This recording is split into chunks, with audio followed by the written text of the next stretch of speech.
Olá, queridos, a graça e a paz do Senhor Jesus. Mais um episódio do nosso podcast Cristianismo Inteligente.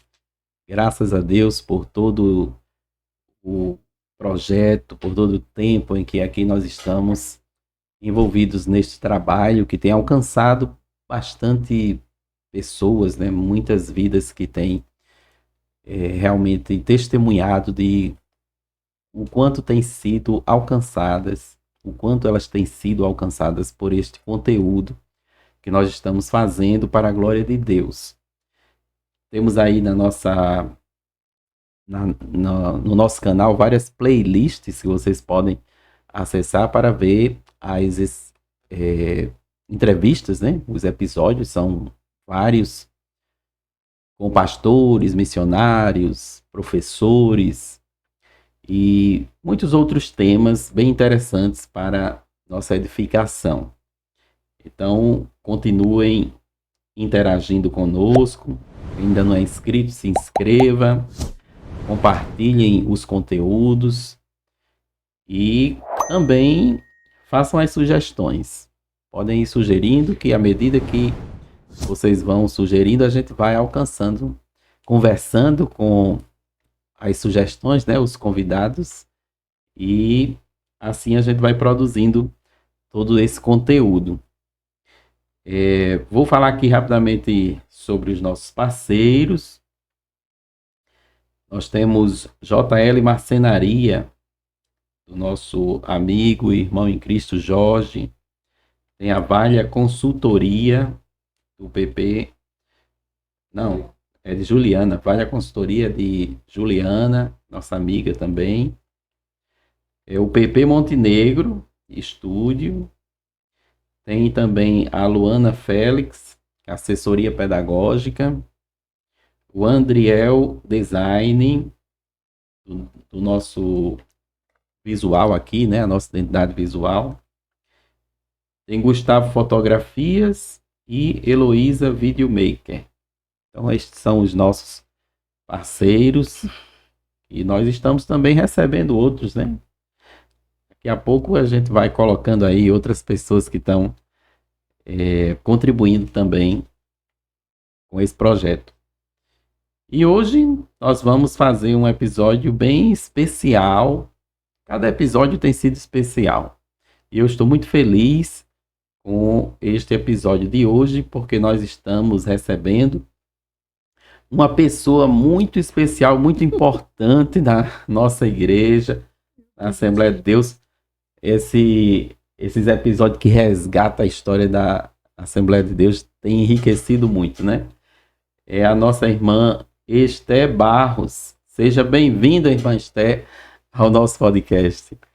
Muito obrigada. Estou aqui feliz por estar com vocês e aguardando os questionamentos que virão. Muito bem. Irmã Esther Barros, para quem não conhece, eu acho que na Assembleia de Deus pouca gente, né? Mais a geração nova.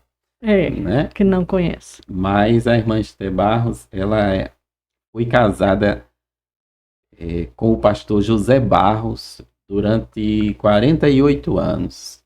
Só isso, né, irmã Esther? Só. E aí é mãe de Esdras, de André e de Marta. Foram 3 filhos que deram 7 netos. Verdade. Os netos já devem estar se preparando para dar os bisnetos aí, né? Ou já deu algum? Não. Mas estão no caminho. E irmã Esther Barros, ela, assim, fala rapidamente aqui da formação, a gente sempre busca, né, essa parte também da vida secular, profissional. E a senhora é graduada em Geografia, portanto, professora de Geografia durante muito tempo, né? 25 anos. 25 anos Na escola. na sala de aula. E também foi aluna e professora da nossa escola teológica, a Esteadeb. É isso? Verdade. E na Esteadeb a senhora também passou um tempão. Quase 30 anos. Olha aí. Muito tempo. Como professora de Geografia Bíblica e de outras disciplinas, né? Que a gente Às nunca vezes, fica só com uma. Ensinei também livros poéticos. Sim. Então vamos conversar sobre essas coisas também, também. né? Mas antes da gente ir para essa questão mesmo da atuação, eu queria dizer assim que, como nós estamos resgatando muito da história da nossa igreja através dos pastores que fizeram história, né? Se o pastor José Barros estivesse conosco ainda, com certeza ele teria sido um dos primeiros a sentar aí nessa cadeira, né? Oh, que bom. Mas aprove a Deus que fosse a senhora, que É, é uma só carne, né? Durante o tempo que verdade. esteve com o pastor, e ninguém mais capaz de falar um pouco sobre a vida do pastor José Barros do que a senhora. Mas antes eu queria falar da sua infância. Pois não. Onde é que a senhora é?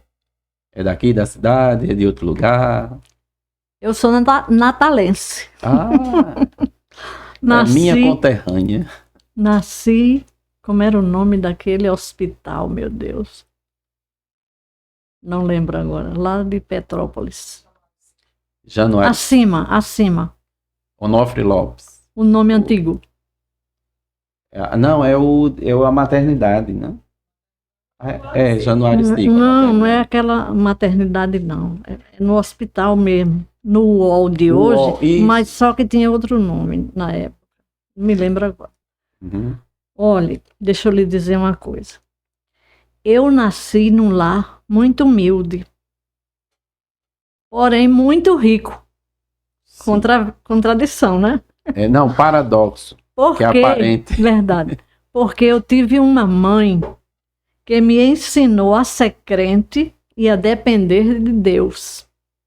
Por isso que eu me julgo rica na minha infância por isso. Ainda criança, eu sempre gostei de ler. Quando eu aprendi a ler, eu só fazia isso. Andava as placas, lendo. Era assim uma avidez por leitura. Mas o que eu mais queria, eu não tinha. Faltavam recursos financeiros para comprar livros, jornais, entendeu? Mas eu lia jornal. Você não sabe como. Quando se comprava carne ou frango, naquele tempo, vinha enrolado em papel jornal. E eu retirava com muito cuidado o papel sujo para jogar fora. Sim. E o que sobrava, eu ia ler. Deixa eu lhe contar um episódio que marcou a minha vida. Não vou esquecer jamais. Sim. Mas certa vez eu fiz um recorte de jornal sujo que falava sobre os nomes das rodovias do Brasil. E nos livros isso não aparece. Diz assim, rodovia Transamazônica, rodovia tal. Mas não, sendo que cada rodovia tem o nome de um homem. Pois bem. Aí eu fiquei sabendo o nome da rodovia Transamazônica. Certo dia eu me inscrevi para fazer um concurso do Correio e fui aprovada. E veio a tal pergunta veio na prova do concurso. Qual o nome da rodovia Transamazônica? E eu respondi, eu acho que pouca gente acertou, porque os livros não traziam. O nome é Bernardo Saião. Nunca vou me esquecer.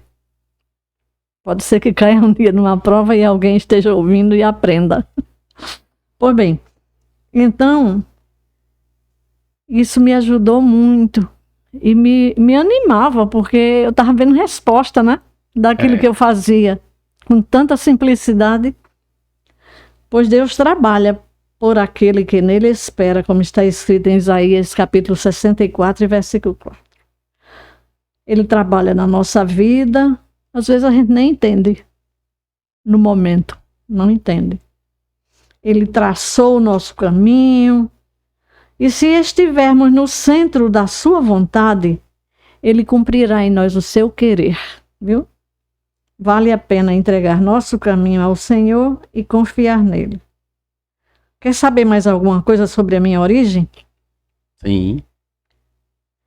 A minha mãe foi criada pelos avós. No caso, o avô dela, meu bisavô, né? Isso. Eles moravam no bairro das Rocas. E o Templo Central mandava os irmãos fazer cultos na frente das casas das pessoas que aceitassem. E o meu bisavô ficou muito sensibilizado. Ele aceitou o evangelho e no dia que estiver chovendo, esses irmãos vão fazer o quê? Como é que vai ser o culto? Então ele cedeu, ele ofereceu a sala da casa dele para ser uma congregação.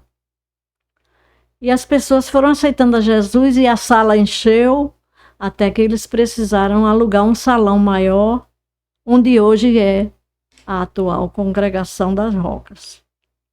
Naquela rua, naquele mesmo local? Não, antigamente era na Rua das Dunas e hoje já é numa rua próxima. Sim. Mas tem outro detalhe. Isso foi por parte da minha mãe, né? Meus bisavós. Eu sou neta da primeira crente de Macaíba. O Templo Central mandava os irmãos fazer cultos uma vez por semana, na praça, ao ar livre. E a minha avó, a mãe do meu pai, Maria Santana de Lima, foi a primeira pessoa a levantar a mão aceitando Jesus como Salvador. O padre soube e prontamente mandou chamar o fornecedor de leite e também aquele que vendia água no chafariz. Você está proibido de vender água a protestante. Eu quero ver se a fé dessa mulher vai se sustentar, ela sem água e sem leite para as duas crianças. Mas ela segurou firme, sustentou a fé e disse assim, não vou me sujeitar a esse padre, eu vou morar em Natal. E veio morar em Natal. E hoje... E a fé continuou, porque a fé não tem território, né? Hoje não apenas continuou, como se expandiu, né? Então, ela foi a primeira da nossa família que hoje serve a Deus. Então a senhora já nasceu num lar? Eu nasci num lar cristão. Evangélico, graças a Deus. Muito bem. Bom, eu ia perguntar sobre conversão, né? Agora sim, sempre tem aquele momento que marca a gente, né? Na nossa trajetória. Eu acho que eu não tenho, não. Tem não? Tem não, porque eu fui apresentada na igreja com 16 dias de nascida. E de lá para cá, na igreja... Fui vivendo, fui me entrosando. Desde criança sou aluna da escola dominical. Mas interessante, irmã Esther, uma vez um aluno da escola dominical me fez essa pergunta. Ele disse assim, professor, eu também nasci no evangelho, na cristão, tal. Nunca fui lá na frente levantar a mão e aceitar Jesus. Mas aí, como é que fica a minha situação, né? Ele perguntou isso a mim. E na hora, assim, sem muito pestanejar, sem pensar direito, eu olhei para ele e disse assim, o evangelho foi gerado em você. Foi. Então tá resolvido. Está. Pronto. Ele ficou não satisfeito. Não tem os profetas que desde o ventre materno foram escolhidos? Né? Exatamente. Eu creio que eu sou uma das escolhidas. Comigo também não teve, né? Nesse momento eu também nasci no lar cristão, evangélico, já na igreja, meus pais e tal. Não precisou desse momento de ir lá na frente, confessar o seu Jesus e tal. Mas a minha mãe fez isso com a gente, com os filhos em casa, né? Sim. Sempre orava antes de dormir, a gente se ajoelhava na cama. E um dia, a gente ainda criança, ela fez a pergunta para nós, os 3 filhos, se nós confessávamos a Jesus como nosso Salvador. Naquele dia, né? E a gente levantou a mão e dissemos... Aceitou. E aceitou. Lá no quarto mesmo, na Que cama. bom. Graças a Deus. Bom, agora eu quero já partir para a parte a saída, né, da vida solteira para a vida de casada. Mas se a senhora tiver algum outro evento para colocar antes disso... Eu queria Pode ir, então... escalonar aqui o que eu tracei. Pronto, então pode ir. Minha trajetória, né? Eu sei que tem uma coisa aí que me interessa muito, O que é? que é esse contato inicial seu com o pastor Zé Barros. Né? Sim, vai ter. Pronto. Olha, na obra do Senhor, eu muito nova comecei a tocar acordeon. A nossa família participou da inauguração. Desde a inauguração do Conjunto Vitória, tocamos muito tempo lá. Pai, mamãe, meus irmãos, todo mundo da família. E depois de um tempo, não sei por que circunstâncias, nós participamos também do Conjunto Boas Novas. Só os mais antigos lembram de João Frazão de Oliveira, que era o cantor, e do irmão Francisco Galdino, que tocava uma guitarra excelente. Então, eu tenho essa participação inicial, graças a Deus. Depois, eu quero destacar, como o irmão já falou, eu sou professora de geografia, já estou aposentada pelo IFRN, mas lecionei na rede estadual, particular e me aposentei pelo IFRN. Sou professora ainda da Escola Bíblica Dominical há mais de 50 anos. Eu comecei, era solteira. Faço esse trabalho até hoje com muito prazer. E geralmente eu sou muito intensa naquilo que eu faço, sabe? Sim. Trabalho com muita dedicação, graças a Deus. Fui professora da STEADEB por quase 30 anos, onde lecionei geografia bíblica. Alguns municípios onde eu dei aula: em Natal, STEADEB, em Parnamirim, em São José de Mipibu, em Santa Cruz, em Guamaré, em Macau. E no Templo Central, mais recente, eu já dei aula também para os professores da EBD, de Geografia Bíblica. Eu lembro que o irmão faz uma pergunta, o que é que eu recomendo a essa nova geração, né? Isso. Eu recomendo, sim, faça um curso teológico. Invista em você.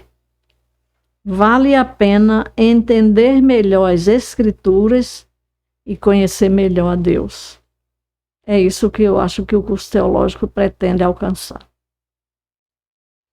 E por falar em geografia bíblica, eu quero destacar que em 2023 eu tive uma experiência maravilhosa de conhecer Israel. Depois de tantos anos... Eu fiquei esperando, porque meu marido não gostava de viajar para passar muitos dias fora. A gente viajou pelo Brasil, que ia e voltava mais rápido. Uhum. Mas olha aí, eu dei aula nesse barco, irmão. Vou colocar aqui para... Viu? Isso é em Israel. Esse barco aqui. Eu lembro que falei para minha caravana em um barco no Mar da Galileia sobre a parábola dos dois mares. Inesquecível. Eu até trouxe o esquema da aula que eu fiz lá, bem pequenininho, viu? Em Israel existem dois mares interiores, que o Mediterrâneo é um mar exterior. Mas no interior de Israel tem o Mar da Galileia e tem o Mar Morto. Foi sobre isso que a gente falou aí dentro desse barco. O Mar Morto e o Mar da Galileia são diferentes nas suas naturezas, bem diferentes. O Mar Morto, super quente e excessivamente salgado. Você não afunda. Isso. Boia. Uhum. Não dá para saciar a sede de nenhum ser vivo neste mar. Um contraste marcante comparando com o outro mar. O Mar da Galileia, diferente do Mar Morto, o que bem caracteriza suas águas é um mar que dá. Cada gota que entra é uma gota que sai. Recebe e oferece. O da Galileia. O Mar Morto é o contrário. Só recebe. Só recebe as águas do Rio Jordão, Sim. dos seus afluentes, entendeu? Suas margens são como um belo jardim, Mar da Galileia. Existem pessoas assim. Umas são egoístas, avarentas, só sabem receber. Retém o que lhe é possível. Outras são excelentes doadoras, abençoadoras. Recebem e oferecem. Gostam de dar e suas vidas se tornam florescentes, viçosas e cheias de amor. Você, como pessoa, se identifica como o Mar Morto ou como o Mar da Galileia? Gosta de receber e oferecer ou somente recebe? A resposta é sua. Entendeu? Que sejamos como o Mar da Galileia, que dá e vive dando e compartilhando livremente, celebrando uma vida significativa. Fiquei agora me imaginando ouvindo essa aula nesse bar. No próprio Mar da Galileia. No próprio mar, em cima do mar. Foi muito emocionante. Isso mesmo. Tem mais por aqui. Por falar em geografia bíblica, quero destacar, já falei, né? Conheci Israel. É um erro pensar que estudar geografia bíblica se restringe ao conhecimento de Israel. Por quê? A Bíblia foi escrita em 3 continentes: na Europa, na Ásia e na África. É sempre bom a gente lembrar disso. Estudar geografia bíblica visa facilitar a compreensão do texto sagrado. Porque ele é tão complicado assim, às vezes é. Seja pela pesquisa, pelos mapas, pela própria Bíblia. Que a Bíblia responde à Bíblia, né? É.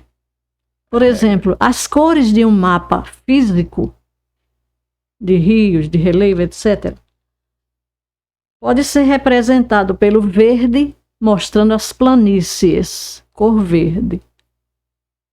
Pelo amarelo, os planaltos. E pelo marrom, as maiores elevações. Quando você lê, por exemplo, João 6:1, partiu Jesus para o outro lado do Mar da Galileia, que é o de Tiberíades. A Bíblia está respondendo, está explicando a própria Bíblia. Galileia é o mesmo mar de Tiberíades, mesmo...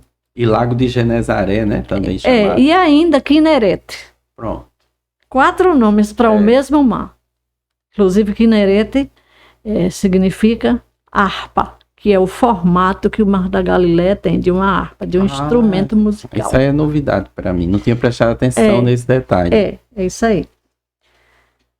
Outro exemplo. Descia um homem de Jerusalém para Jericó. Lucas 10:30, na parábola do bom samaritano. Verificando o mapa de Israel, observa-se que de Jerusalém para Jericó, a direção é de sul para norte, de baixo para cima. Como é que esse homem descia, se ele estava subindo? Vamos à questão. O texto bíblico está correto. A descida aqui se refere ao relevo. Desceu de uma montanha para uma planície. Entendeu? Olha a importância da geografia bíblica. Entra né? aí. Vou dar mais um exemplo. Você já leu na Bíblia a respeito do pacto de sal? Quase a gente não percebe. Porque eu só encontrei até hoje 3 citações. Eu aqui anotei 2. Levítico e Números. É o pacto de sal. O assunto nos leva a uma pesquisa. Você só sabe se pesquisar. A Bíblia não acrescenta muita coisa. Não. Então, eu pesquisei no Tesouro de Conhecimentos Bíblicos de Emílio Conde. Achei excelente. Ele diz assim, ele escreve: quando um viajante nômade se hospedava numa tenda, ele era protegido pela família hospedeira de assaltos. O que acontecesse de ruim com aquela família, ela estava protegida. Sabe por quê? Pelo fato de ter provado do sal da amizade. O sal era de alto valor na época, se alimentando naquele lugar. Isso aqui é o pacto de sal. Sim. Que a Bíblia fala em Levítico 2:13 e Números 18 e 19. Uma outra expressão que, se eu não estiver bem atento, eu posso errar. Val do Jaboque. Famosa essa expressão. Jaboque é um rio de pequeno porte, afluente do Rio Jordão, onde Jacó lutou com um anjo. É. Aliás, canta-se uma música por título Vale do Jaboque, produzido pela Voz da Verdade. Conhece essa seita? Conheço. A expressão não tem apoio bíblico, A diferença entre pois na Val e Bíblia está escrito Val e não Vale do Jaboque. Então, não existe Vale do Jaboque. Se você gosta da música, precisa saber disso. Não tem apoio bíblico. Então, Gênesis 32:22, fala, Jeremias 2:7 fala sobre os vals do Jordão. João batizava no Rio Jordão, mas o que é um val? O val é um trecho do rio onde se pode atravessar a pé. E naquela região tem uns tipos de rio muito semelhantes aos do sertão nordestino, rios temporários. Lá eles são chamados, no Oriente, de uedes. Os uedes são correntes sazonais, temporárias, rios temporários também, que eles só têm correnteza, eles só aparecem quando, depois das chuvas abundantes. Quando não chove, não tem água, entendeu?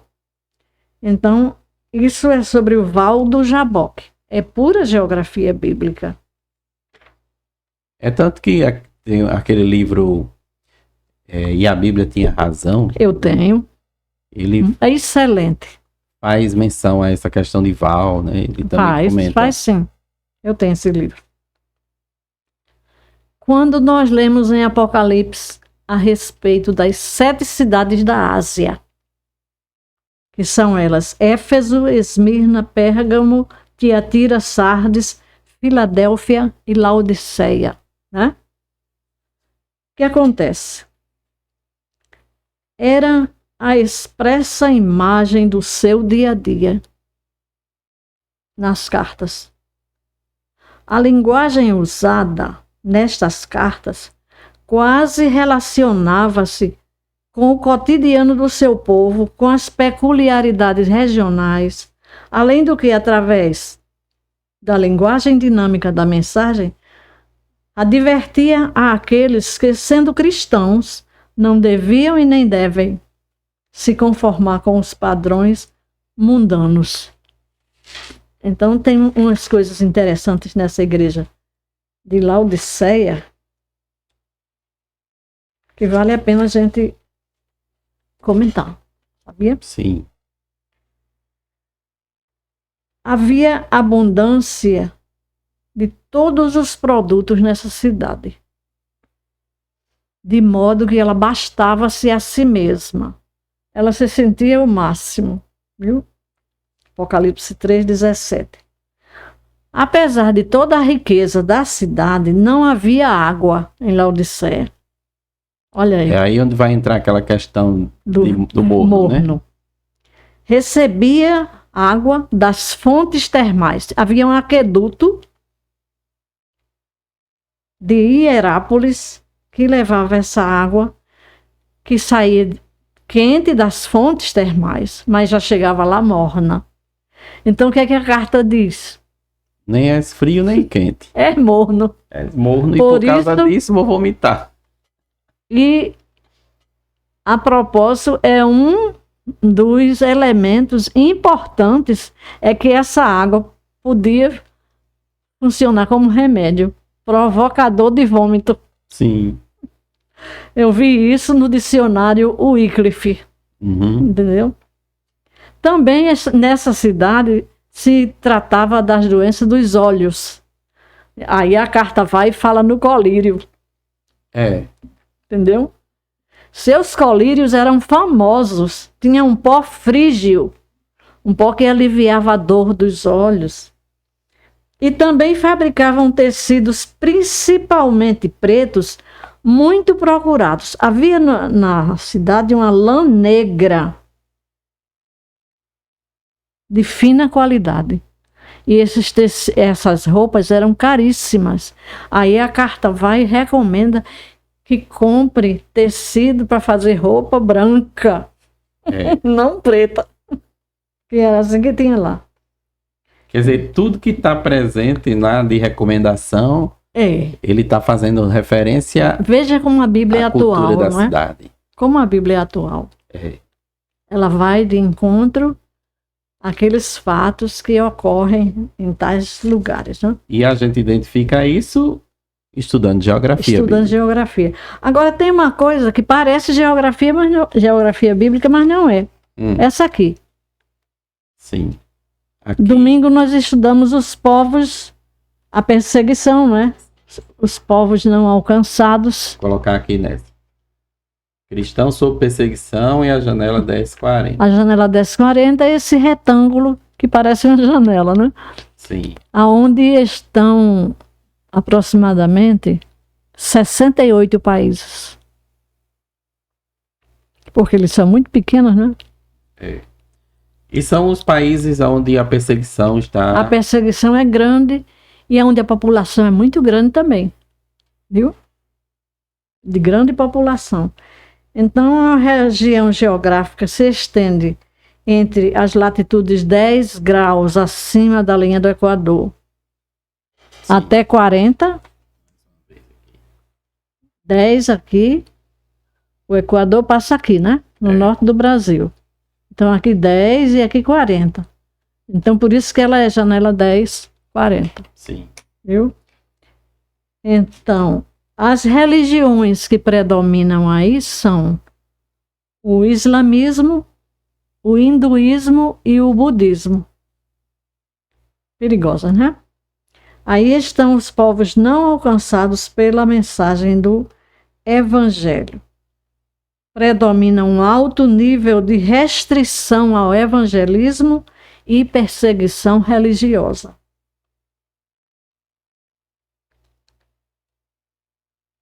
Vive aí 2/3 da população mundial.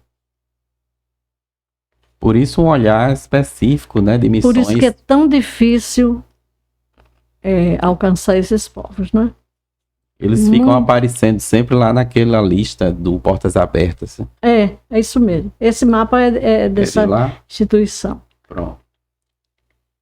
Eu também apresentei um programa na Rádio Nordeste. Sim. Por 24 anos.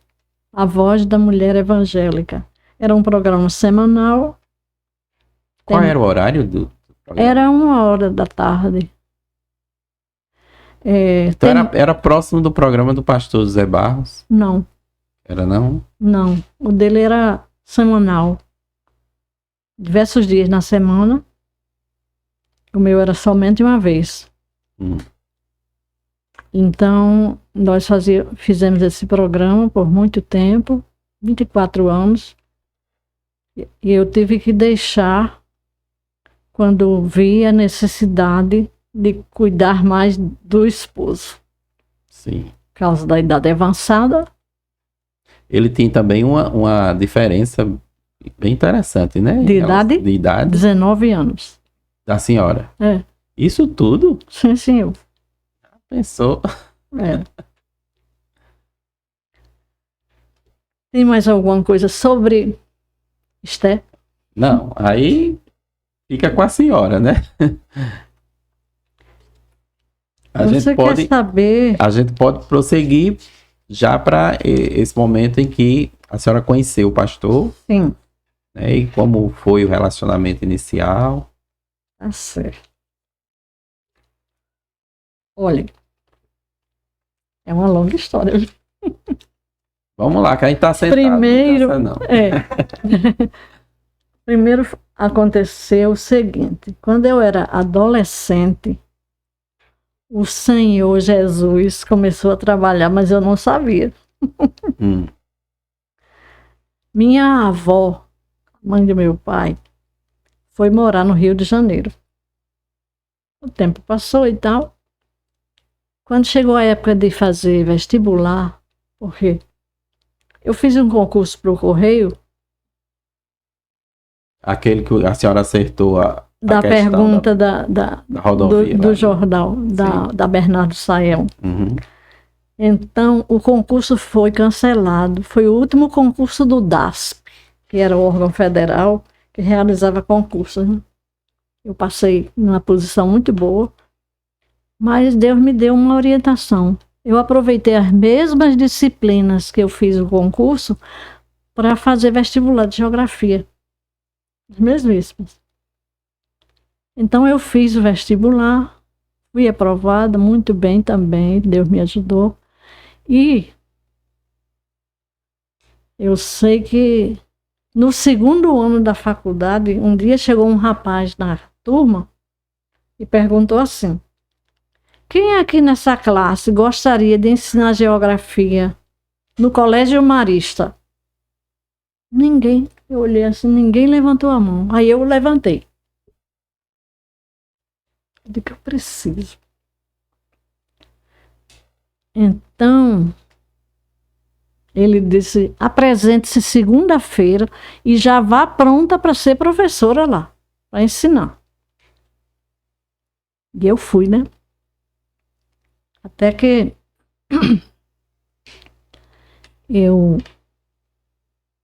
um certo dia, eu preparei uma aula sobre o relevo do continente americano. E eu fiz como ilustração um comentário bem amplo sobre o Canal do Panamá. Para mim é uma das maravilhas do mundo. Pena que não faz parte oficialmente. Mas é uma coisa linda, o Canal do Panamá. Aquele que passa os navios. Sobe as eclusas, são uns degraus, uns batentes para atravessar do Oceano Pacífico para o Atlântico e vice-versa. É. Uma engenharia. Alta tecnologia. Então, eu dei essa aula. Quando eu terminei de falar sobre o Canal do Panamá, o irmão diretor do Colégio Marista estava na porta. Sim. Naquele tempo, o aluno ficava em pé quando o diretor chegava, né? Você alcançou esse tempo? Jesus, não alcancei não. Mas a gente tá precisando voltar um bocado As origens. Um bocado de anos-luz, hein? Não é? Voltar aí. Pois era assim.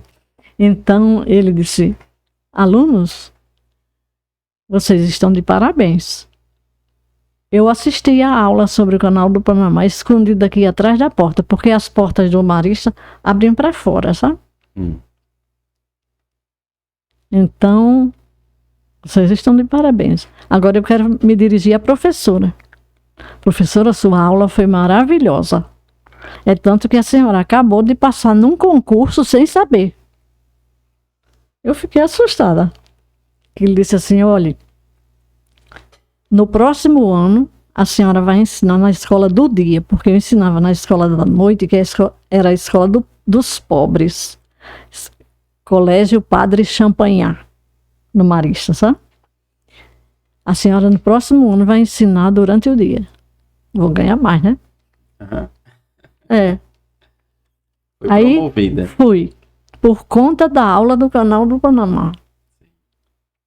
Aí Assim foi. No ano seguinte me chamaram, eu dei aula o ano todinho, bons pagadores, os irmãos maristas. No dia 30 de novembro eu recebi pagamento de novembro, dezembro, janeiro e o 13º. Quando eu cheguei em casa, disse: mamãe, eu recebi um bom dinheiro. Era em dinheiro mesmo que eles pagavam, em espécie. Ah, minha filha, foi bom você receber esse dinheiro. Sabe o que aconteceu? Sua avó no Rio de Janeiro quer lhe ver. Quer que você vá lá agora nas férias. Que ela está doente, não pode mais vir a Natal. Tá certo. Aí eu soube que a esposa do pastor Denise Floresta ia viajar para o Rio naqueles dias. Eu viajei com ela. Chegamos de madrugada no Rio de Janeiro. Aí ela disse assim: Esther, aliás, nós vamos dormir, porque ainda é madrugada, e quando for mais tarde a gente leva você na casa da sua avó. Eu disse: tá bom. Aí fui. Dormi na casa dela. Mais tarde me levaram. Com 2 dias, essa irmã com quem eu viajei chegou na casa da minha avó. Com quem? Com José Barros, que eu nunca tinha visto na minha vida. A aproximação. Chegou na casa da sua avó. Irmã Cida chegou com José Barros. Ele muito falante, sempre foi. Então, ele me fez uma promessa. Disse assim: me convide para eu lhe visitar no Rio Grande do Norte. Mas eu, como eu não conhecia ele, estava vendo pela primeira vez, não dei muito cartaz. Bem, para encurtar a história, então, com 2 meses, José bateu aqui em Natal. E nós fomos nos conhecendo. Sem a senhora ter convidado. Não, eu nem esperava que ele chegasse. Ele esperou o convite. A senhora não convidou, aí não dei cartaz, não. Eu tinha um medo, irmão. Como é que eu vou enfrentar um viúvo de 10 anos, desconhecido, que chega assim, mas pense em algo que foi feito por Deus? Sim. Não tenho a menor dúvida. Então nós noivamos, nós casamos, 48 anos, 3 filhos e 7 netos, viu? E todo esse tempo aqui, em Natal? Aqui em Natal. Ele trabalhava na prefeitura, no IPTU, e assim nós nos conhecemos. Eu acho que a parte do conhecimento era essa. É. Olha, ele dirigiu algumas congregações. Em Parnamirim, ele dirigiu o Planalto dos Cajueiros. E em Natal, ele dirigiu Redinha, Conjunto Ponta Negra, Tirol, Rocas, Amarante por 2 vezes, Nelson Bezerril, Bela Vista e Cidade Nova 1. Sim. E foi justamente da Redinha. Na primeira. Foi a primeira, né, Redinha? Foi. Que ele apresentou a minha irmã mais velha. Né, meus pais e se congregavam com ele lá. A minha família toda de lá, da Redinha, né? E aí, conversando com minha mãe, ela disse: foi o pastor José Barros quem apresentou sua irmã. Eu sei. A apresentação que a gente fala é quando nasce, aí leva, né? Pra no culto, normalmente no culto de ceia, né? É. Faz a oração lá pela criança. Pois é assim. Então... E a gente conversava nos bastidores sobre isso e dizia, né, que ele apresentou a minha irmã nesse ano, né, nesse período que ele dirigiu a Redinha. Foi a primeira igreja E eu tive a oportunidade de ministrar uma palestra na última igreja que ele dirigiu, né? Primeira e última. Primeira e última. Que foi a Cidade Nova 1. Foi. Agora, Ele apresentou também o programa na Rádio Nordeste, Sim. Estudando a Bíblia. sim, era um programa, como a senhora disse, é um programa diário, né? Era não sei se diário. era diário. Não era semana toda, porque na sexta-feira não tinha. Era de segunda a quinta. Sim. Entendeu? E eu lembro que eu escutava bastante aquele programa, né? Ele ficava fazendo minúcias, eu diria assim. Ele Era. debulhava bem direitinho lá, né? Verdade, era. Ele fazia leituras, inclusive, de Fazia. de passagens de livros que explicavam Era. aquele texto. Exato. Pastor José Barros, ele era muito... isso aí a senhora tem que dizer, né? Mas ele aparentava ser muito perfeccionista. Era. Muito exigente. Exigente, né? Era. Mas era. Fazia as coisas com muito primor. Era. Gostava de tudo muito bem feito. De qualquer jeito, não agradava a ele, não. Eu tive um aluno na Estiadeb que foi ovelha dele. Ah, Inclusive lá em Cidade Nova, né? E ele disse que uma das características do pastor Zé Barros era que quando ele ia fazer uma correção para a igreja, ele dizia, estou corrigindo porque aqui está escrito assim, ó. Aí dizia a referência bíblica. uma irmã há poucos dias falou comigo. Ela foi ovelha dele em Bela Vista. Ela falou assim, mas Té, há poucos dias uma irmã falou na igreja assim, eu vou louvar um hino. E sabe de quem eu me lembrei? Eu disse, de quem? Do pastor José Barros. Porque uma certa vez, uma pessoa foi cantar e disse isso. Eu vou louvar um hino. Aí ele deixou a pessoa louvar o hino. Quando a pessoa terminou, ele disse assim, irmãos, eu acho que este hino ficou muito envaidecido. Recebeu o louvor da irmã, a irmã louvou o hino. Aí foi explicar que ninguém devia mais dizer isso.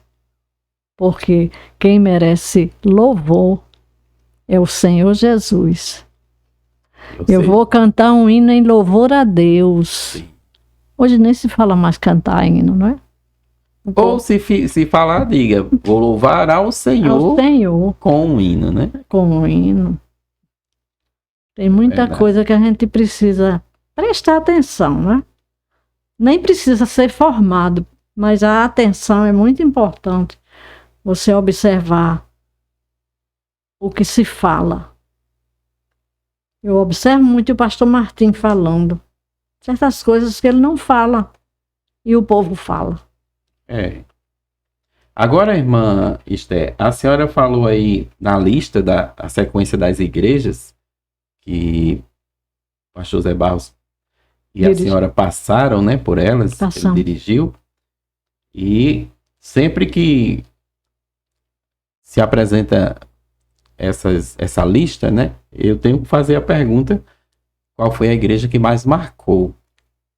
Porque tem aquela igreja, né, que tem uma experiência, digamos assim, que é mais marcante. Cada igreja tem uma característica diferente da outra. Nenhuma é igual à outra. Mas tem igrejas que nos proporcionam experiências novas. Foi o caso, por exemplo, de Amarante 1, a construção. Então, foi prolongado o tempo da construção e nós ali partilhávamos. Nossas cabeças ficavam mais juntinhas, as irmãs próximas umas das outras. Não esqueço nunca do dia que uma irmã chegou para mim e disse, irmã Esther, eu quero dar uma oferta para a construção da igreja. Eu quero dar a porta larga de entrada da igreja. Nunca esqueço que aquela irmã veio oferecer. Também não esqueço que um casal ganhou um carro do Nordestão. Vendeu o carro e trouxe uma oferta também muito boa para a construção. Coisas assim, bem minuciosas, né? Que vão acontecendo e a gente vai juntando. Vou até pegar a foto da igreja para colocar também, porque eu tive a experiência de visitar a igreja de Amarante 1 antes de... A igreja pequenininha. A igreja pequenininha. Né? Que foi demolida. E depois, assim, alguns anos depois, quando eu retornei lá, aí eu fiquei muito surpreso com Pois é. o que eu vi no local, né? Porque tinha aquela imagem da igreja pequenininha lá. Era. Mas era uma igreja que já estava precisando mesmo de ser substituída, porque era tão pequenininha, as janelas eram tão apertadinhas, tão estreitas, que o ar não circulava bem, e quase sempre os irmãos passavam mal durante o culto, porque ela ficava muito cheia, superlotada, e outra multidão lá fora, porque não cabia todo mundo lá dentro, não cabia mais. Então chegou o tempo e Deus tomou as providências. E eu me recordo que ele, durante a construção, ele orava ajoelhado em cima do envelope amarelo grande. E eu via aquilo, um dia perguntei: José, você bota esse envelope aí no seu joelho, é para proteger seu joelho? Não. Aqui estão os boletos, as contas que eu tenho que pagar do material de construção que nós compramos. Ele sempre estava ajoelhado, orando em cima desses boletos, né? Sim. E no dia da inauguração, ele tomou assim um óleo de chaves e disse: entrego essas chaves ao pastor Raimundo João de Santana. Quero lhe dizer que a igreja não deve nada a ninguém. Foi uma vitória muito grande e um resultado de oração também, né? Não, e quem vê a estrutura do templo, né? É um milagre de Deus. É um milagre. E Deus opera milagres. Agora, é a decisão de fazer aquela reforma. Eu sempre digo reforma, mas não foi uma reforma, né? Não. Foi outra igreja que foi levantada. Foi do zero. Ele tomou a decisão? Não. Como foi? Não, ele foi indicado a segunda vez para Amarante, já a central indicando que ele ia para lá para construir um novo templo, porque a igreja tinha comprado o terreno vizinho. Ele foi chamado à central, sim, ouviu isso e já foi para lá sabendo que ele ia construir. Já então foi com a missão. Certo. Aí ele passou quantos anos ali, nesse momento? Eu acho que foi 3 anos e pouco, por sim. aí. Aí uma curiosidade também, né, que eu comentava, é que o pastor Zé Barros, ele não era de construção. Não era. Nada a ver. Assim como ele não era de muita coisa, né? Sim. Profissionalmente ele não tinha... Não, essas ligações. Mas a gente vê na história dele também que ele tinha essa característica de, acho que não sei se eu dizia assim, resolver muito problema. Gostava. Né? Ele corria atrás dos problemas para resolver. Sem saber resolver, mas corria atrás. Eu estava falando para o irmão Cláudio, ele instalou energia elétrica na casa de muitos irmãos. Na igreja da Ridinha, né? Na igreja da Ridinha e outras igrejas também. Os irmãos ainda viviam na época da lamparina. Da lamparina. E ele também gostava de casar os irmãos que viviam amigados. Ele ia, visitava a casa dos irmãos, fazia um trabalho de convencimento, que ele tinha uma lábia. Gostava, era muito falante. Eu digo que ele era um visionário, porque ele enxergava as coisas lá na frente. Sim. Sabe? E ele conseguia. Por exemplo, para construir as casas para os zeladores, não foi tão fácil, não. Muitos pastores já tinham tentado e não conseguiam. Eram até ameaçados da pessoa botar a igreja em questão judicial. E ele chegava, conversava, dizia, tem um cafezinho aí, irmão? Aí o zelador dizia, tem um café de escoteiro que eu faço. Sabe qual é o café de escoteiro? Não. É coado no dente. Não passa pelo coador. Então, ele enfrentou esses desafios, sabe? Construiu 2 casas ainda para zeladores da igreja e o lugar ficou disponível na igreja para o departamento infantil. Sim. A senhora lembrou também de um momento em que ele fez uma viagem para Paraíba, parece? Foi, para casar. Ele levou um casal para o casamento na Paraíba. Convenceu que tinha que Convenceu, casar. porque muita gente não quer perder um dinheiro que recebe de um ex-marido. Sim. Não, eu não quero me casar, não. Eu quero ser crente. E ele Mas aí nem pode se batizar nas águas, né? Isso, aquela rigidez que é da própria organização, né? Da condição em que a pessoa se encontra já como cristão. Mas aí ele conseguia convencer e levava a pessoa ao casamento. Sim. Fez muitas vezes isso. Muito bem. O que mais a gente pode... Sim, como houve um momento assim que ele estava atuando ainda simplesmente como cristão, casado com a senhora, para poder ele ir para o ministério pastoral. Foi um convite. Olha, quando eu conheci José, ele era diácono. Quando ele chegou em Natal, ele era diácono. Não demorou muito, ele foi a presbítero. Então, ensinando na escola dominical, ensinando na STADEB. Então ele foi convidado para ser dirigente de congregação. Mas assim, uma coisa muito natural, muito espontânea. E, graças a Deus, ele atuou com muita dedicação. Deixou uma marca, né? Deixou, sim. De uma pessoa muito equilibrada e eu costumo dizer que nós convivemos 48 anos de muito equilíbrio e harmonia. Nosso casamento foi muito abençoado por Deus. Sim.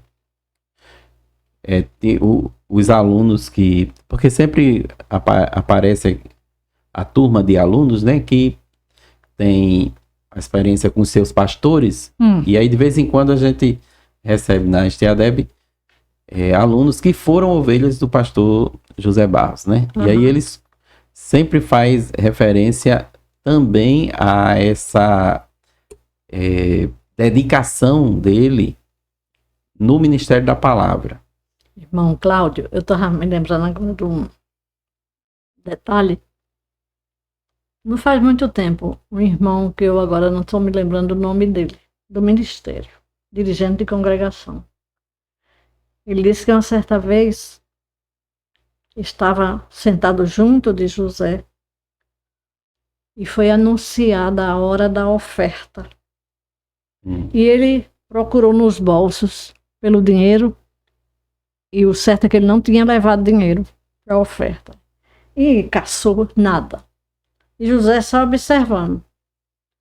Meteu a mão no bolso, na época tirou R$5 e ficou com o dinheiro aqui. Daqui a pouco lá vem o irmão com a sacola. Aí desce a mão assim bem devagarinho, abre a mão do irmão e bota os R$5, bota na oferta. Uma coisa simples, mas tão interessante. Era esses detalhezinhos, né, que o pessoal conta, essas coisas. Verdade. Que aprendia com ele, né, observando esses detalhes. Era. Verdade. Eu aprendi muito com ele. Se alguma pessoa aprendeu, essa fui eu. Obviamente. Eu era muito tímida. E ele chegou numa hora muito boa na minha vida. Foi a hora que eu estava começando a ensinar, né? Uhum. Professora. Não pode ser tímida. Você tem que enfrentar uma sala de aula, falar, criar coragem e falar, né? Isso ele me ajudou bastante. Muito mesmo. Graças a Deus. E a biblioteca dele? O senhor não sabe da triste história. Quando ele estava internado, um dia que a minha filha estava lá com ele, o médico chegou e disse assim: ele tem livros em casa? Ela disse: muitos. Ele gostava de comprar livro. E de ler, principalmente. Porque ter livro é uma coisa e ler é outra, né? Então, nós estamos lutando contra uma superbactéria que provavelmente está nos livros. Ah, é? Ela não contou história. Quando ela terminou, eu entrei e eu fui dormir com ele nessa noite. Estou sabendo de nada. Ela passou no supermercado vizinho, lá onde eu morava, arranjou umas caixas. Era só descendo os livros e botando dentro das caixas. No outro dia, telefonou para o marido de uma sobrinha minha, Joab. Joab, venha buscar uns livros aqui. Pior que levou os dele e os meus. Eu perdi tanto livro. Os dele nem se fala. Fiquei tão triste. Ela disse: é leve, mãe. A gente pensava que ele ia ficar bom e quando voltasse não podia estar pegando aquela poeira dos livros. Meu Deus. É triste mesmo, viu, essa Muito história? triste. Perdi. Perdemos. É. Ele também ensinou na STADEB com a senhora? Ensinou. Teologia sistemática. Sim. Irmã Esther, daquela época, como eram os alunos daquela geração? Irmão. Fala esse detalhe para mim, porque eu sou professor hoje, né? Tenho uma visão, uma experiência. Eu tive alunos trabalhosos. Não era todo mundo, né? Uhum. Não era. Mas casos assim, pontuais, que era para desestabilizar a nossa aula.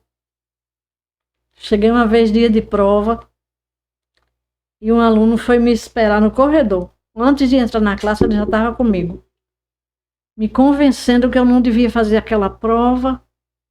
Nem me lembro o motivo que ele apresentou. Mas, olha, era uma insistência tão grande. Eu disse: pois eu vou fazer a prova, irmão. Está marcada. O que foi que houve? Você não estudou? A gente remarca a sua prova. Olha, esse irmão fez um auê tão grande. Foi trabalhoso. Tive mais uns casos que não convém de falar. Sim. É porque tem aluno de todo tipo, né? Em todos os tempos, né? Eu lembro Mas eu tive uma aluna, não esqueça o que eu ia falar. Sim. Eu tive uma aluna que me marcou. Estou me lembrando até do nome dela, mas não vou dizer não. Então, aquela irmã, na primeira prova que ela foi fazer comigo, eu percebi que ela não assinou nem o nome dela. Não escreveu nada.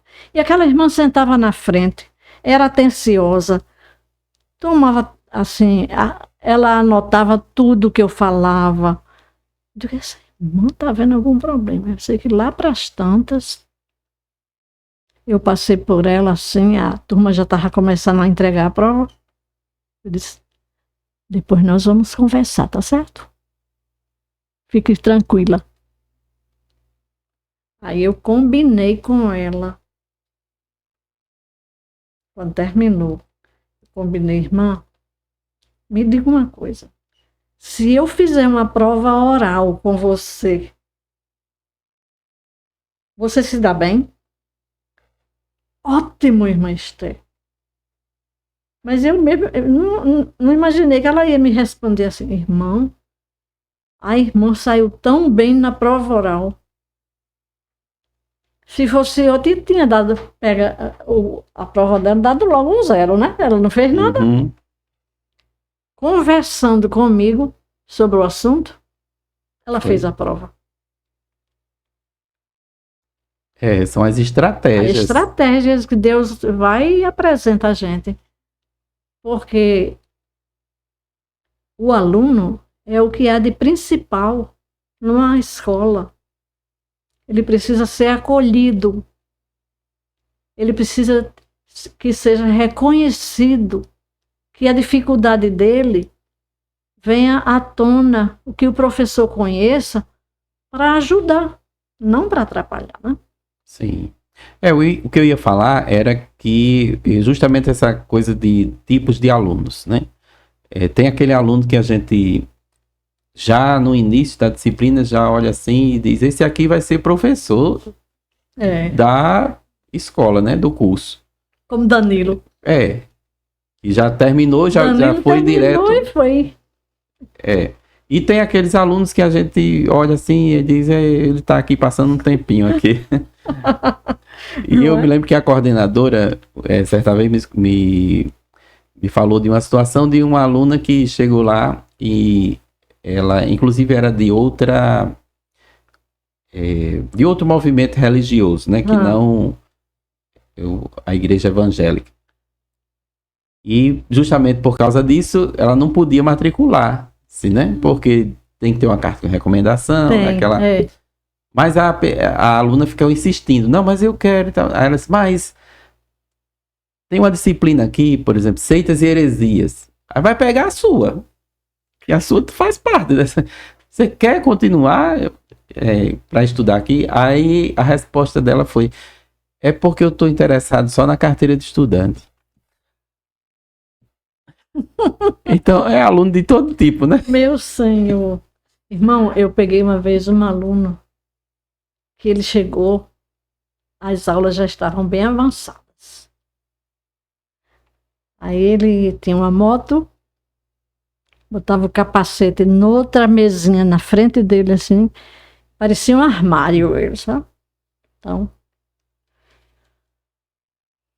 quando eu fiz a chamada, ele disse assim, a senhora vai ter que me dar todas as aulas que já passaram, porque eu estou chegando agora.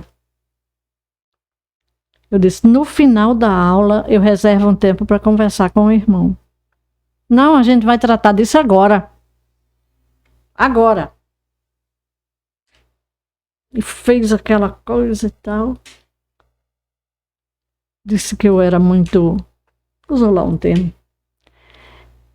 E foi me entregar à irmã Arlete. Sim, que é a coordenadora. A coordenadora. Eu sei que foi uma confusão tão grande, irmão, que esse homem armou. Disse sim, ele disse até assim, tem que me tratar muito bem, que eu sou filho de juiz. Deu logo a carteirada que ele nem tinha. Então ele não confiava no taco dele, não. Né? Tinha que evocar o pai. Exato. Entendeu? Pois é, mas são os faz tipos, parte do ofício, faz né? parte do ofício. A gente tem muita história interessante. Como tem. Nesse ambiente, né? Nesse meio. Mas, irmã Esté, a gente está caminhando para o final da nossa conversa e a gente sempre termina com aquela palavra, né, de conselho para a nova geração, né? A senhora já fez isso no início. Foi. E eu queria que a senhora repetisse e acrescentasse alguma coisa mais. Eu achei muito interessante o que a senhora disse lá no início, né, sobre o conselho, porque foi a primeira vez que teve um nesse sentido, né? Aí a senhora pode dirigir para essa câmera aqui e falar diretamente com as pessoas. Pois é, meu irmão. A Bíblia diz que ninguém apareça vazio perante o Senhor, né? Você que ainda não fez nada para o crescimento do reino de Deus, está na hora de rever seus conceitos. Uma das opções é fazer um curso teológico. Ou então, se você não quer, vou dizer assim, se dá ao luxo, porque é uma bênção muito grande, né, irmão? Só quem faz é quem sabe. Quem faz no bom sentido de aproveitá-lo. Porque é uma experiência que enriquece a pessoa. Né? O curso teológico. Então, se você ainda não fez, faça alguma coisa. Se lembre, nós somos cooperadores de Deus. E como tal, precisamos ser cooperadores eficientes, conhecedores da palavra. E eu quero fechar. Lembrando aqui uma quadrinha que eu gostava de repetir quando eu fazia o programa da Rádio Nordeste. Quase todo sábado eu falava. Você, cristão, é a mente através da qual Cristo pensa. O coração através do qual Cristo ama. A boca através da qual Cristo fala. E as mãos através das quais Cristo ajuda. Essa quadrinha é de Walter Knight. Sou admiradora dele. Viu? Então, que Deus faça, irmão Cláudio, essa obra que ele entregou em suas mãos, da sua esposa, que ele faça prosperar. Para que o nome do Senhor seja glorificado cada dia. E cada vida que passe por aqui, deixe a sua marca, a sua contribuição para o engrandecimento do reino do Senhor. Viu? É o desejo do meu coração. Que Deus enriqueça cada dia mais as vidas de vocês, para a glória do nome do Senhor. Amém. Glória a Deus. Agora eu vou passar às suas mãos a lembrancinha para a senhora. Que é isso, homem? Quem lhe disse que eu gosto de planta? Ai, Eu olhei na sua face e vi. Viu, né? Ai, irmão. A senhora sabe o nome dessa? Sei não. Então, eu não sei não, que eu não conheço. É? Peperônia. Essa eu não tinha, não. Aí agora, não tá mais ligado não, né? Aqui. Tá.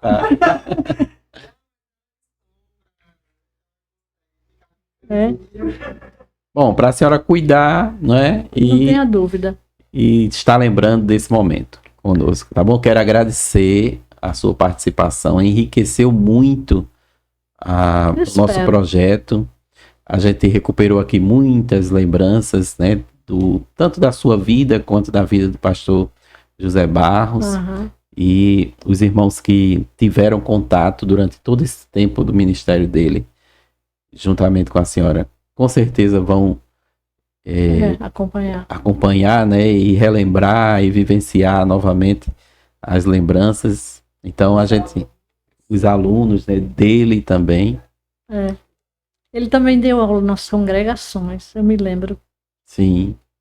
E os alunos da STADEB, né, que passaram também pela senhora e pelo pastor Zé Barros. Então, a nossa gratidão pela sua participação aqui.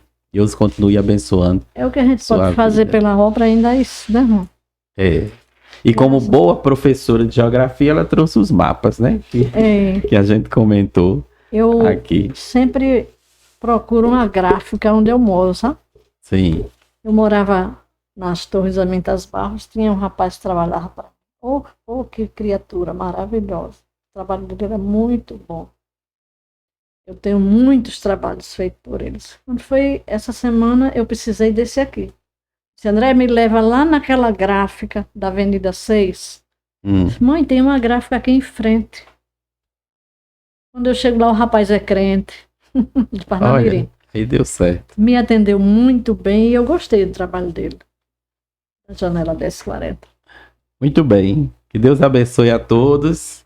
Esperamos que todos sejam alcançados, né, e edificados com todo este conteúdo. Deus abençoe e até a próxima.